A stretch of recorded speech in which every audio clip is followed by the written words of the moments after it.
Junaid, thanks for joining me. I would love to get your thoughts on two topics today. Actually, I want to discuss a post you did on our site titled How to Properly Cut Your Cybersecurity Budget, which I found was not just about cutting your budget. It was how to reduce risk while doing so economically. And I would also love to talk about United Healthcare and some of our initial lessons learned there. Can we start with your post on how to reduce your cybersecurity spend? Yeah, so unfortunately, times are tight, as we all know, and companies are laying off across the board, as we've seen. And one of the departments they're laying off is in the cybersecurity team. That just comes from being a big public company. And I think the biggest mistake people can make who run these departments is just doing a straight cut across all the people and the products they use. What I really think people need to do, executives really need to think about a risk-based approach, really focused on their data.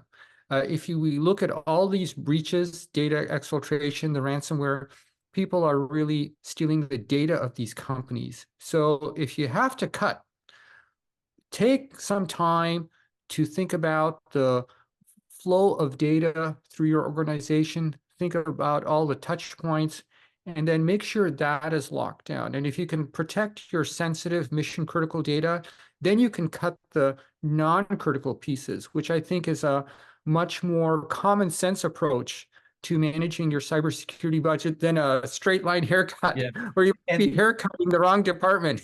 And Junaid, in your post, you talk about ways to figure out, okay, which is your most sensitive data? What data is business critical?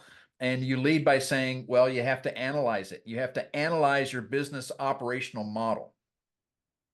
That's right. One of the most important that executives should do that run any kind of large operation is take the time to look at all of the sensitive data, which could be, obviously, if you're in healthcare, it's everything about the patient.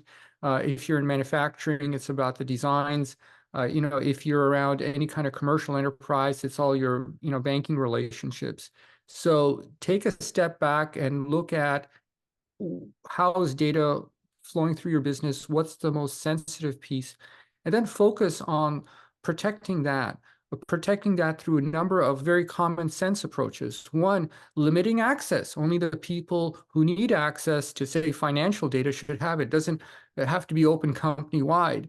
Another thing is, now that we have a smaller set of people who are accessing sensitive data, lock it down using tools like multi-factor authentication, which unfortunately we saw wasn't used.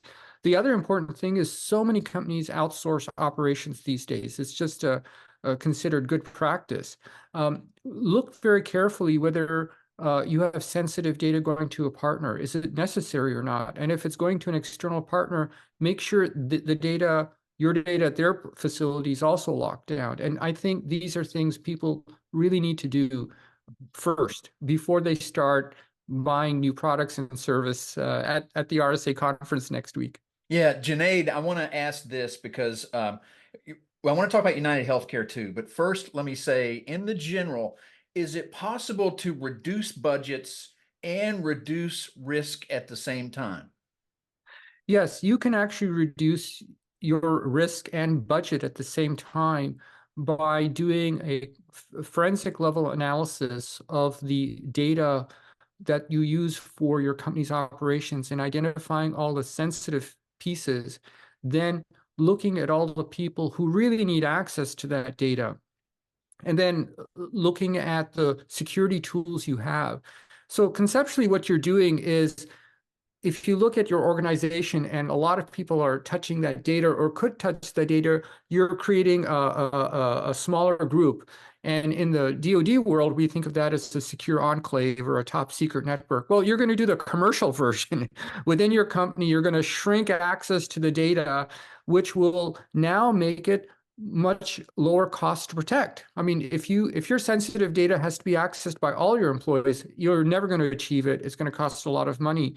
But by saying only the finance department will have access to financial data, only the people in, say, manufacturing are going to have access to the manufacturing data, you're going to come up with a network, an enterprise data model that's going to be much easier to protect. So reducing risk and reducing cost actually can be done at the same time if you take the right approach, a risk-based approach. Right. Junaid, let me switch now and ask if you have any thoughts about the United Healthcare situation. This has been a huge breach. Just for context, this could be the largest breach that has ever hit the U.S. healthcare system ever. And there's been a lot of big ones. This has impacted up to 1/3 of all Americans by degrading our ability to get healthcare and get insurance to cover medicines and things like that. And it's unknown at this point how much PII was compromised, but it's going to be a huge, huge amount. The company itself has said they expect that this is going to cost them up to $1 billion. I think it could be far more after all the litigation. So by those measures, this is huge. What's your context on this breach? So, one of the things that's come out in this story, of course, is United Healthcare covered many military personnel.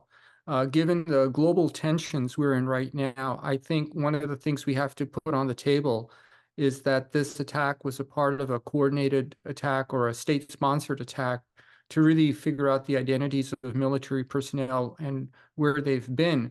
Because while their missions are classified, their locations are all in the healthcare records based on which doctor they visited. So that's something we have to keep in context. And the other thing we have to keep in context is this is going to go on and has been going on. So while this may be the biggest publicly known cyber attack, I wouldn't say it's there's probably been some other ones that we don't know about. So one, unfortunately this is happening. But the other thing I hope everybody learns from this very unfortunate event is you cannot use compliance as your cybersecurity strategy. You really have to look at reducing risk. And the context is you have to look at what's going on at a global scale in terms of, unfortunately, dictatorships, regimes such as Russia and China and Iran that really want to go after anybody in the United States that has data, and healthcare is just one of a dozen examples of people who have a lot of data. They're going to keep going after it. And we need to lock that down. We need to understand the risk there.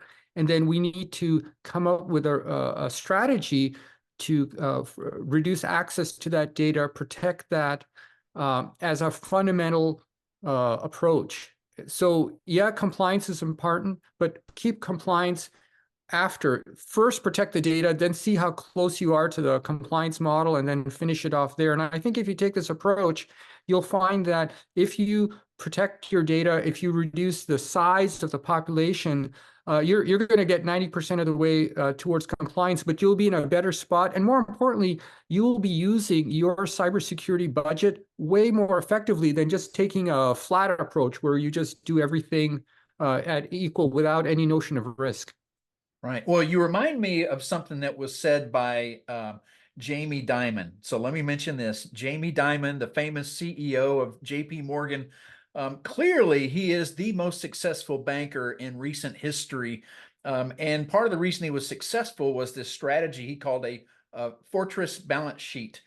He wanted to go out and look for what could kill the bank because we don't want that to happen.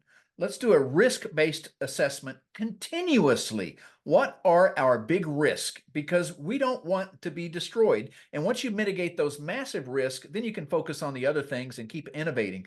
His fortress strategy is part of the reason he was so successful. It was that risk mitigation approach. Now, the reason I've been diving into Jamie Dimon is his annual shareholder letter just came out where he mentioned the OODA Loop as a methodology. So he's running his company on this OODA Loop methodology of observe, orient, decide, and act. And I liked seeing that also. Yeah, so I think the notion of a OODA Loop where you're observing and then kind of thinking through and acting is actually the right model to not just be successful in the case of Jamie Dimon, but also manage risk. That is, we are observing cyber attacks by foreign governments. We're observing what they are doing, and then we are putting that into the context of our company, whether we're healthcare or finance or manufacturing, whether we're big and small, and then we're acting, and then we are never stopping, right? And I think this is important because unfortunately, when we get to cybersecurity, we are doing annual budgets.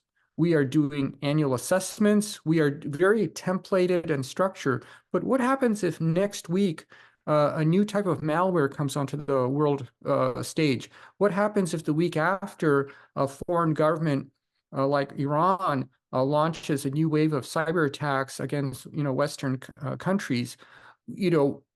We need, as companies, as leaders, as cybersecurity, to incorporate that, observe that, and integrate that into our thinking. Is like, is what China doing? Are we safe or not? Is what happened at United Healthcare?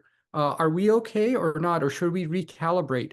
So I think the notion of an OODA loop is really the right, and I would say the only way to manage risk at any type of enterprise, whether big or small, because as things happen, you need to react instantly. And I encourage executives of these companies to gently break away from annual planning and annual goals, because that's too long. Something might happen the day after tomorrow, and you need to really think about, what are we going to do the day after, as in this week, to protect our data, to protect our customers, and to your point with United Healthcare, protect our business. Yeah. So really, there's two models here. One is the law of the carpenter, and the law of the carpenter is measure twice and cut once.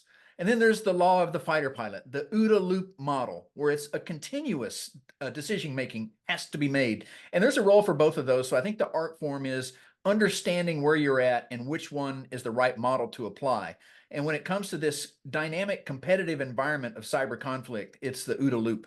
When it comes to slower planning and raising your defenses, maybe it's the measure twice and cut once law of the carpenter. But the OODA loop is the one where you're really getting in and defending your resources and responding and being proactive.